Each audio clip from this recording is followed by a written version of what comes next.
Hey guys, welcome to JoJo Cider Reviews and More. I'm JoJo. Tonight we're going to be reviewing Master of Pumpkins. It's a fall beer, and it's crafted by Troegs Independent Brewing Company, and they are out of Pennsylvania and Hershey, Pennsylvania. It's 7.5% alcohol by volume, 1 pint, and it's a seasonal beer. Brewed once a year, ale brewed with Pennsylvania pumpkins and spices. And let's see, on the side here, they call it a house wit. Um, Additions are Pennsylvania pumpkins, and let's see, the spices are cinnamon, clove, ginger, and nutmeg. On the side, it says it takes a long time to plant, raise, pick, slice, clean, and roast 3,000 pumpkins of local Pennsylvania pumpkins, but come fall, Master of Pumpkins takes shape and suits the season just so. Subtly spiced with cinnamon, clove, ginger, and nutmeg, this is a pumpkin beer that's worth the wait. So, I actually don't think I've ever had a Troegs beer, to be honest with you. I know they have a lot of great beers, in particular the Mad Elf, I think it's called, the Christmas seasonal beer. And I think they're known for their Belgian beers, if I'm not mistaken, or they have some really good Belgian beers, at least one. So I'm hoping to try more of them. It gets an 82 out of 100. This one does on Beer Advocate. 30 IBUs, by the way. It says it uses a French Saison yeast. And again, out of Hershey, Pennsylvania.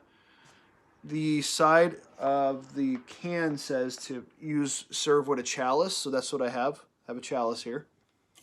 So let's get into the review of this 1 pint can. Seems pretty carbonated just even when I crack the beer open. Alright, so going for the pour.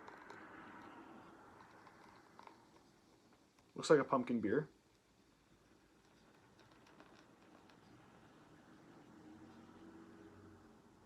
Alright. Get my notes back here.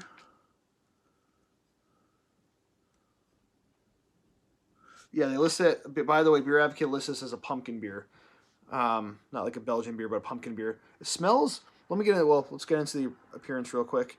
On camera, looks like a copper red. Where I'm looking, it's a dark kind of copper orange. Looks like a pumpkin beer, and I cannot see just a few bubbles streaming up to the surface. Not too much. Head retention is good, and I would say about less than a finger's worth of head. It maybe originally was a full finger, but it died down just a little bit. There's some black specks on the head here from the brewing process in the can. Not a bad thing, but something I just noticed. And I would say it's kind of a tinted orange color on the head. And it's going for the aroma. Yeah, I'm getting that Belgian yeast, like those esters you get from the Belgian beers. A little bit of banana, clove in there. Cinnamon. A little bit of pumpkin, not too much though. More of the spice notes there. Smells malty. Not really picking up any hops at all. Without further ado, salute.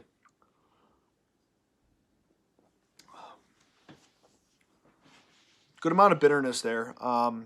There is a decent amount of spices. I should say a good amount of spices. Yeah, I'm getting clove notes, kind of like a black pepper.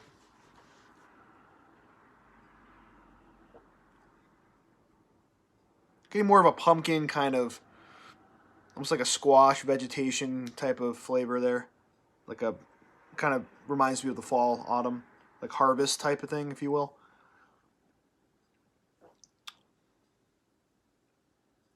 Maybe a little bit of vanilla.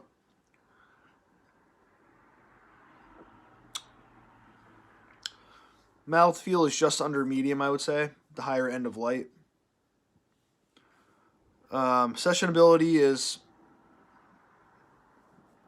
not too high. You probably can have one or two of these, but it's kind of like it's got a lot going on. It's definitely a sipping beer.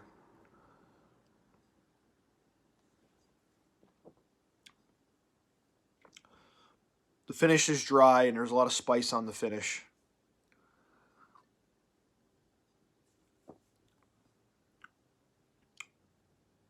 Yeah, there's definitely some hop bitterness there. Picking up some of the hop oil, I guess.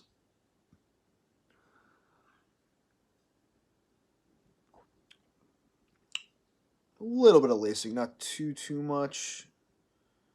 I think it's good. I don't know if I necessarily would get it again, but if someone offered it to me, I definitely would happily drink it. Show you the can again. I like the can art there. Kind of reminds you of like pumpkin Halloween type of thing.